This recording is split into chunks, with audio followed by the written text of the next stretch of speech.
Alright guys, I'm just here to make a, well, I don't know if it'll be quick or long, but I'm going to be making a video showing some recent flea market finds and store finds, things like that. Just all of this stuff that I've found in the past month or so, and I've been meaning to make a video about it, but I haven't been able to just because I've been busy with other things. Before we get started, I will just apologize for not really maintaining my YouTube channel very well, like just not really uploading videos very often or anything like that. It's just, I don't know, I just forget to make videos, or I'm too busy, or I just lose interest in it for a while. So, yeah. Sometimes you won't exactly see me making videos, just because I'll forget to make them. And sometimes I'll film a video and then I never get around to uploading it, or I'll never get around to editing the video. But anyways, here's some of the things that I've picked up in the past month or so. These are actually my most recent finds. These are from Half Price Books, as you may be able to tell. Bought the movie Groundhog Day, which is a good movie. I actually bought a few DVDs, surprisingly.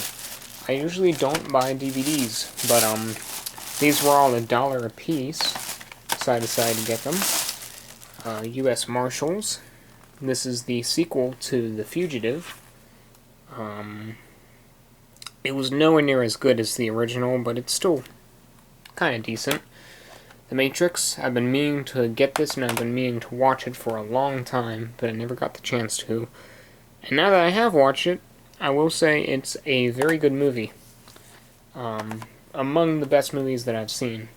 And then I also got the sequels, Matrix Reloaded and Matrix Revolutions.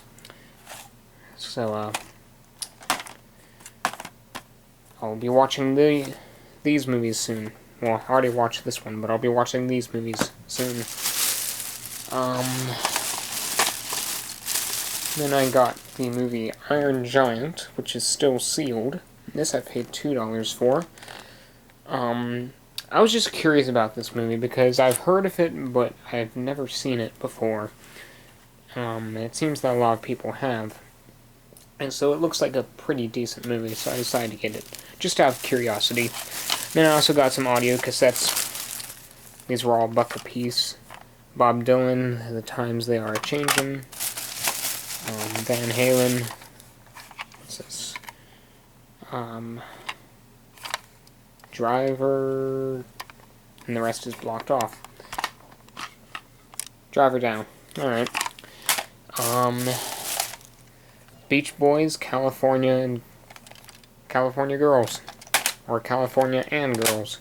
Whatever you want to say.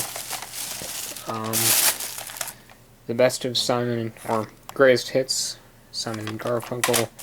And then Paul McCartney, Flowers in the Dirt.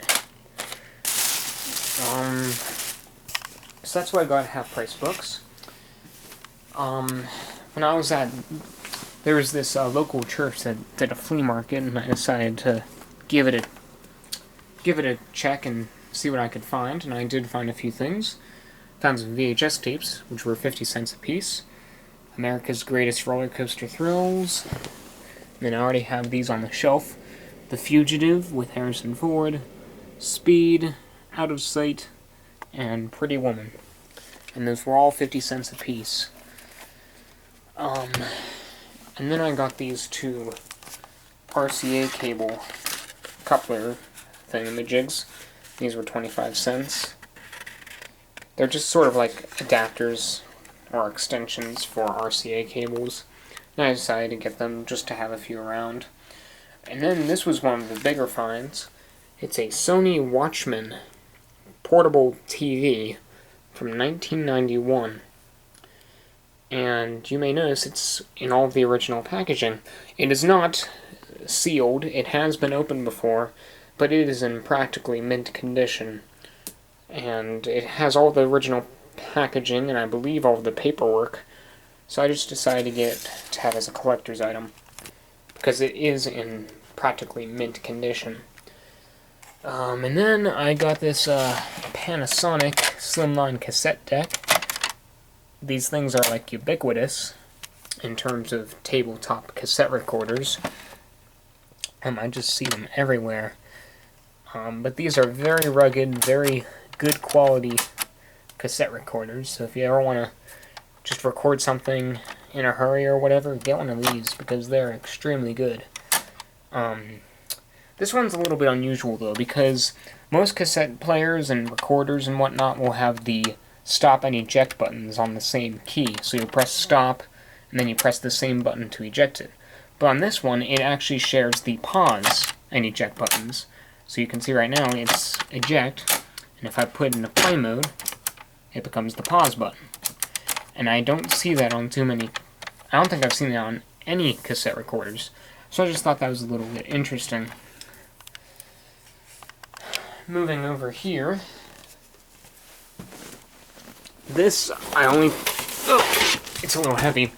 This is an Orion VCR that I got at the flea market, and I only paid $1 for it, so I couldn't pass it up. It's one of the older VCRs from, I'd say, early 1990s. I already took it apart, but judging by the layout of the circuit boards and the mechanism and everything, it's probably from the early 90s. But, it's a, rather decent VCR. It's not one of the best VCRs that they had back then, but it's still a good quality VCR. What's really funny is, it had a thing taped onto the top of it that said it wasn't working. So I bought it assuming that it wasn't going to work and I'd have to make some repairs to it. But I brought it home, popped in a tape, and it worked perfectly. So, it works fine. Of course, I'm still going to take the whole thing apart just to make sure there's nothing wrong with it. Or make sure that it doesn't have any intermittent problems. But overall, the thing works, it just works great. And then the last thing that I have over here, let's move this stuff out of the way.